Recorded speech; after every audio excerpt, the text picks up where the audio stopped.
el 2019, en plena pandemia. Iniciamos en 2020. Sí, ¿Y cómo iniciamos en fue eso? 2020. ¿Cómo es que nacen en plena pandemia? Difícil. Cuéntenos. Fue bastante difícil. Porque en vista de la necesidad también de atender a la población, pues que había quedado desatendida con todo lo que ocurrió tras el COVID. Encierro y todo. Sí, comenzamos primero haciéndolo unos días específicos, estábamos en un lugar, antes estábamos en un colegio ubicado en El Paraíso. Allí comenzamos, la atención era 3 días a la semana 3 días solamente, en la porque era lo que estaba permitido. Luego de allí, bueno, la gente nos fue conociendo, se fueron como que abriendo más espacios en cuanto a la pandemia y comenzamos a atender a la población de lunes a viernes. Estuvimos allí casi 2 años, Casi ¿verdad? 2 en años. ese lugar.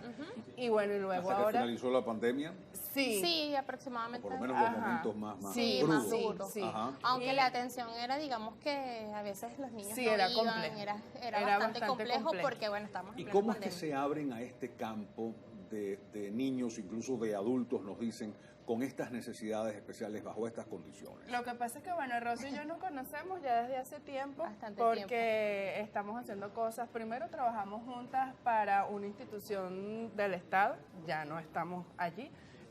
Allí nos conocimos, allí comenzamos a hacer cosas, comenzamos como tutoras escolares de niños con TEA, que no sé si, si conoce cuál es esa función, cómo es el trabajo que se hace. Explícanos. Eso lo hacen personas profesionales especializados en la docencia, terapeutas ocupacionales. Es el acompañamiento que se hace a estudiantes con TEA que están en colegios regulares.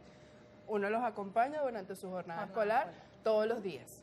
Incluso puede ser también en actividades extracurriculares, alguna natación, el que practican algún deporte, porque hay estudiantes con autismo que necesitan de ese acompañamiento para poder rendir dentro de sus actividades. Nosotros comenzamos haciendo ese trabajo, estuvimos trabajando Aproximadamente casi 3 años. sí, juntas incluso en el mismo mismo salón colegio. con Ustedes son diferentes niños.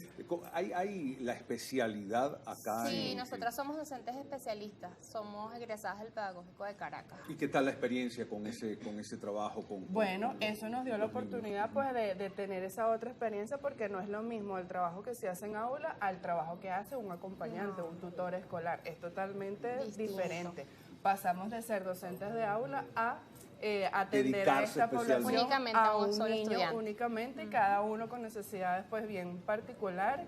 Y además pues de ser parte de ese grupo, de ese salón, de compartir con esa maestra, que bueno, que espero que nos esté viendo. Porque, un saludo con confianza, algún reconocimiento, claro. Porque es importante pues todo ese proceso que se da allí. Y luego de esto, Rosa, bueno, hicimos un plan vacacional también.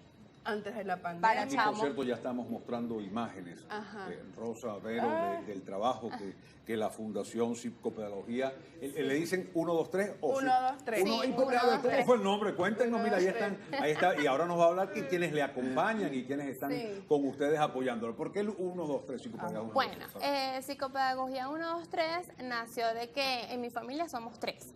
O sea, yo la creé en un principio porque yo tengo un hijo, está mi esposo y estoy yo. Entonces somos 3. Y psicopedagogía porque, bueno, es el área que yo abordo directamente desde mi especialidad. Cuando decidí iniciar todo este proceso de atención de manera individualizada, ya era un abordaje psicopedagógico. Entonces, digamos que de esa manera nació el nombre. El nombre. Y hoy por hoy, a ver, 1, 2, 3, pero ha crecido. Sí, Poco a poco, a somos ver. 14 personas. Comenzamos 14 siendo especialistas. 3. Comenzamos siendo 3. Rosa, Dalma, que es nuestra terapeuta de lenguaje, una de las terapeutas de lenguaje, y yo.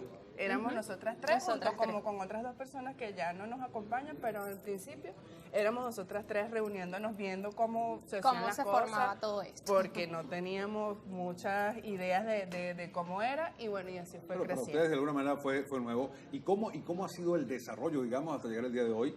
Entiendo, me comentaban que incluso ya tienen una sede Sí. en el centro comercial Los Molinos, ¿no? Sí, en estamos- la avenida San Martín. Sí, estamos en el Centro Comercial Los Molinos. Es su propia sede y ahora atienden, van los niños para allá. Sí, están los niños siendo atendidos allí desde el mes de octubre. Estamos desde el año pasado allí. Y bueno, como les venimos comentando, somos ya 14 especialistas que abordan todos estos niños que asisten y adultos también, adolescentes que atendemos dentro de la fundación. Cuando hablamos de adultos, Sí. es ya la adolescencia. No, y adultos No, también. y adultos también. Hemos atendido adultos con condiciones dentro de la discapacidad también.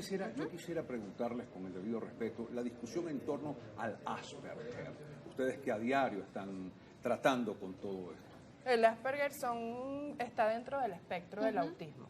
Ya. O sea, es lo mismo tener Asperger que te digan trastorno del espectro autista. O sea, está dentro del espectro. O sea, esas cosas se han venido modificando con el pasar del tiempo. Antes decíamos que tenía Asperger y es un autismo con alto nivel de funcionamiento, así se decía.